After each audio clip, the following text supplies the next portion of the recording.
The room was filled with applause, but none of it was for me.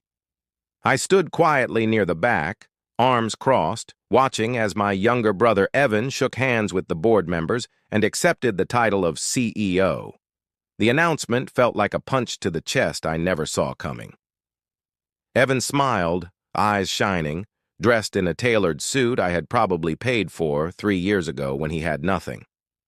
I had built this company, line by line, deal by deal, sleepless night after sleepless night. And yet, here they were, naming someone who had joined 2 years ago, someone who never carried the burden I did, someone who just happened to look the part better. They didn't even look at me. No thank you, no mention. I wasn't pushed out. I was simply ignored out of relevance. Evan wasn't a villain. That's what made it harder. He wasn't evil, just convenient.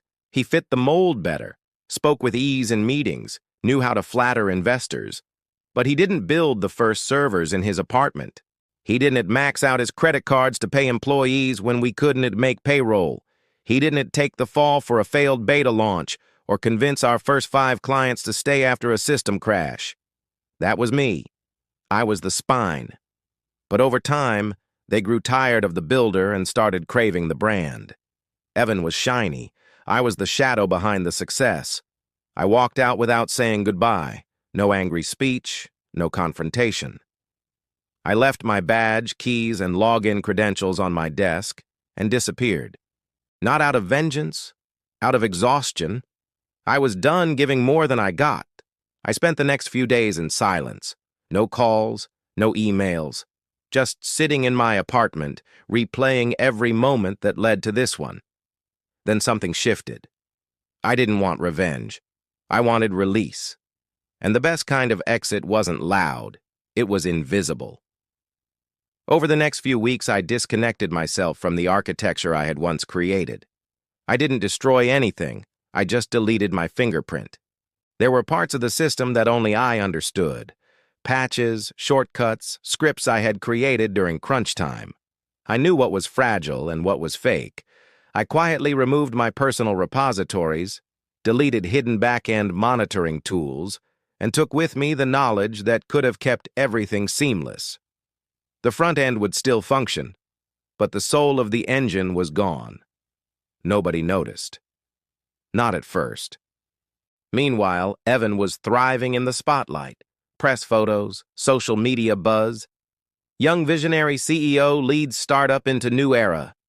I watched from a distance, sipping coffee on my balcony, not with bitterness, but with clarity. I wasn't jealous. I was free. I knew what was coming. Systems began to lag. Support tickets increased. Clients reported minor errors, nothing major, just enough to raise concern. The new team didn't know how to fix them. The board called for reviews, audits, outside consultants. I smiled quietly and watched them try to piece together something they never understood. What hurt wasn't that they replaced me. What hurt was that they never even acknowledged I was irreplaceable. I didn't want them to fail. I wanted them to learn. And I knew they would. Slowly, painfully. I had spent years patching holes no one ever saw, holding together pieces that weren't even mine anymore. Now they would see what a foundation looks like when its architect walks away. But I wasn't watching to gloat. I was watching to grieve. Because I had given everything to something that never once gave me back the dignity of being seen. 1 month later, I received a call from Ben, an engineer I once trained from scratch. His voice trembled. "We've had 3 outages in 2 days, and no one can trace the issue.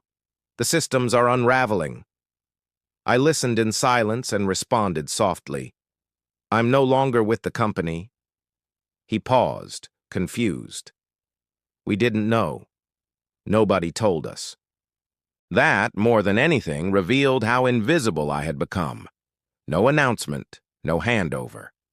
I was the backbone of the system, and yet I had vanished so cleanly that even the people who relied on me were unaware. The empire had kept marching forward, unaware its compass had been removed. Now it was drifting. And the silence that followed my exit was louder than any speech I could have made. 2 weeks later, Evan messaged me. Just 4 words. "I need your help." I didn't reply. A few days later, another message arrived.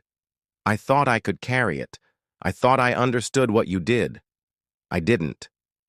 This time I answered. "You were chosen for the spotlight, but you forgot who built the stage." We spoke a few days later. It was the first real conversation we'd had in months. 4 hours of honesty, not as competitors, but as brothers. Evan apologized, not for accepting the title, but for never acknowledging the cost of my contributions. He admitted he had assumed the systems were self-sustaining, unaware of how much invisible labor I had performed. I told him the foundation was already gone, the code barely holding, and that fixing it would require more than hiring consultants.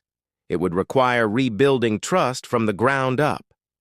Evan stepped down quietly. No press conference, no boardroom drama, just a short statement. I wasn't ready.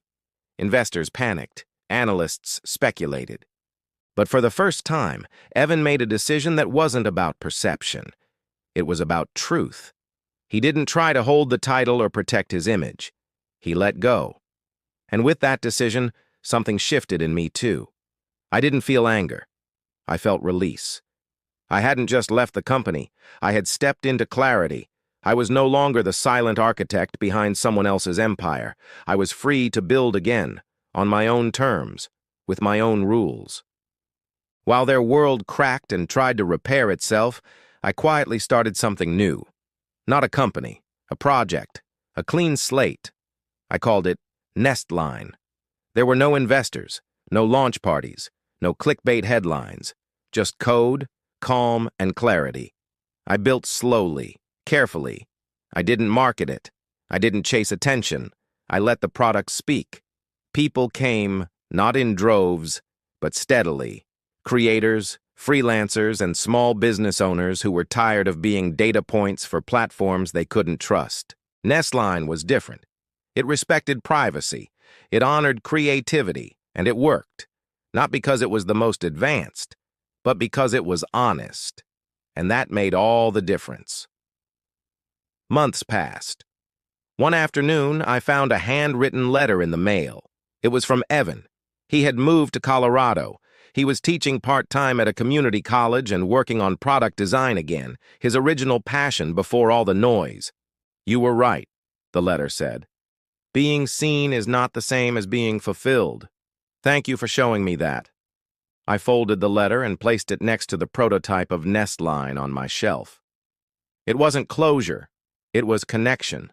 Not everything needs a dramatic ending. Some stories fade gently, leaving room for something more beautiful to begin. Evan had found peace in a different kind of success, and so had I. When people ask what happened to the company I co-founded, I don't tell them a revenge story. I tell them a freedom story. I say, they made my brother CEO, so I quit, silently, and I took myself out of the empire.